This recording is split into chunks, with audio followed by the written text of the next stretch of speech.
Sir Sid, tawagin niyo na lang po ako sa pangalang Buboy. Ako ay 33 anyos, isang magsasaka at nakatira sa isang liblib na probinsya dito sa Kabisayaan. Minabuti ko na lang na huwag banggitin ang eksaktong lugar dahil matagal na rin itong nangyari. Ang kwentong ibabahagi ko sa inyo ay tungkol sa naging karanasan ko sa mga aswang. Noong minsang makasaksi ako ng isang karumal-dumal at hindi inaasahang krimen. Noong araw dito sa lugar namin, mayroong daanan na bukod sa kakahuyan na nga ito, kilala pa dahil bantog ang lugar. Madalas kasi na may tinatapang mga bangkay na sinadya talagang paslangin. At kung matatagalan madiskubre ito, ay kinakain na lang ng mga mababangis na hayop sa kakahuyang iyon. Nalalaman din namin na may tinapon na namang bangkay kapag nag-umpisa na rin itong mga amoy na grabing nakakasulasok. Di ko maiwasang madalas dumaan sa nabanggit kong lugar dahil ito lamang ang maiksing daan papunta sa kabilang ibayo kung saan dadalhin namin ang aming produktong saging na saba, nyog at iba't ibang klaseng gulay na pwedeng ibenta. Hindi naman ako nakakaramdam ng takot kung tirik ang araw sa lugar na iyon, pagkat ito talaga ang pinakamalapit na daanan at hindi gaanong nakakapagod. Lalo na kapag nagsimula na kami maghakot ng mga produkto namin. Dahil kung sa kabilang daan pa kami pupunta, ay may madadaanan ka pa na isang mahabang tulay na mayroong malalim na ilog. Idagdag pang gawa ito sa kable at hindi ako tiwala sa pundasyon. Kaya nakakatakot daanan ito. Lalo na pag tumama ang malakas na hangin, parang sumasayaw ito. Kaya wala kami pagpipilian kundi ang dumaan sa kakahuyan. Kahit sa totoo lang minsan nakakaramdam ako ng takot at pangingilabot sa nasabing lugar. Isang araw, maaga pa lang nagsimula na akong maghakot ng sako-sakong produkto para maikarga sa paparating na truck na siyang magdi-deliver sa bayan. Nakakatatlong hakot pa lang ako nang maisipan ko magpahinga sandali. Inilapag ko ang aking pasang sako at naupo muna sa nakatumbang puno. Nang may napansin akong tatlong kalalakihang may binubuhat na isang walang malay na lalaki.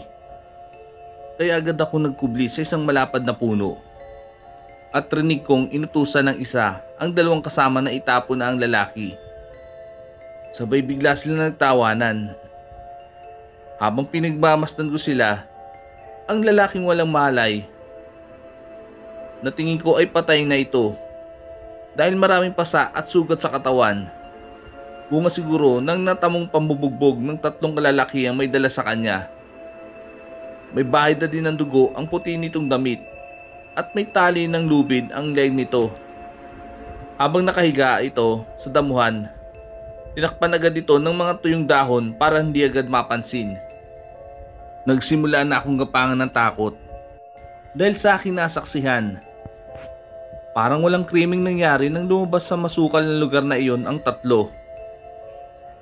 Nanginig pa ako nang marinig ang sabi ng isa.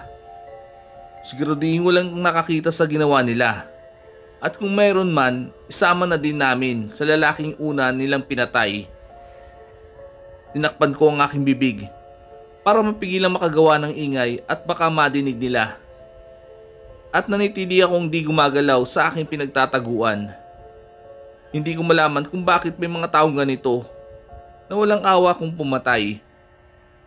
Mula sa di kalayuan, biglang lumitaw ang isang matandang lalaki na biglang napahinto at tila may inaamoy-amoy ito sa paligid. Na tila may naamoy siyang mabango. At nakita ang nakakumpol ng mga tuyong dahon sa lupa. Kaya bigla niya itong hinawi. At pumugad sa kanya ang bangkay ng lalaki. Kaya napangisi ito at tuwang-tuwa sa natagpuan niya.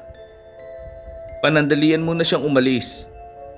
Kaya ako naman ay nanatili sa pinagtataguan at hinintay ang muli niyang pagbalik.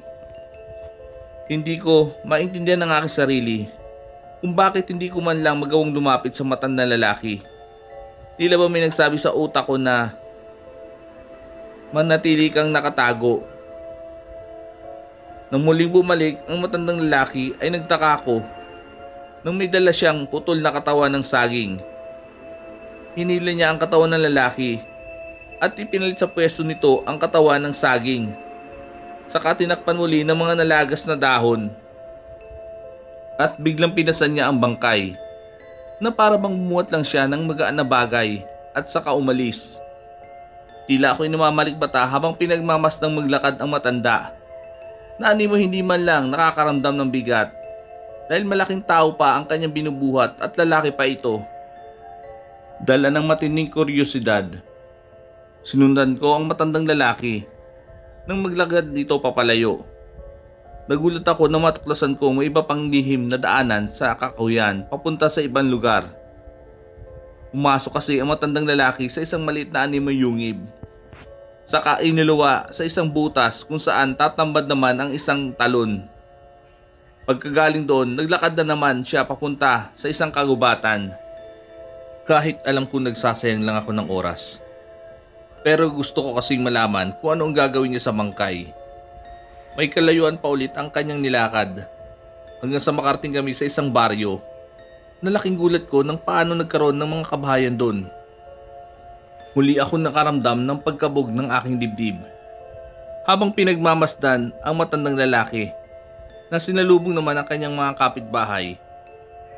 Gusto kong umasa na baka kaanak niya ito at bigyan ng maayos na libing, pero nagkamali ako.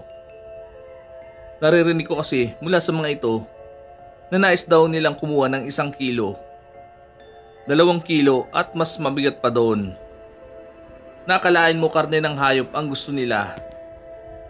Gusto kong manginig sa isiping kakatayin nila ang kawawang bangkay para kainin. Nang makita kong abala na ang mga tao, ay umakyat ako sa pinakamalapit na puno kung saan nakikita ko ang lahat ng ginagawa nila. Biglaan nagpiesta ang mga ito at kanya-kanyang handa ng malalaking kawa sa apoy na kanilang mga lutuan. May nagsalang ng malaking kawa sa labas at pinakuluan ng tubig.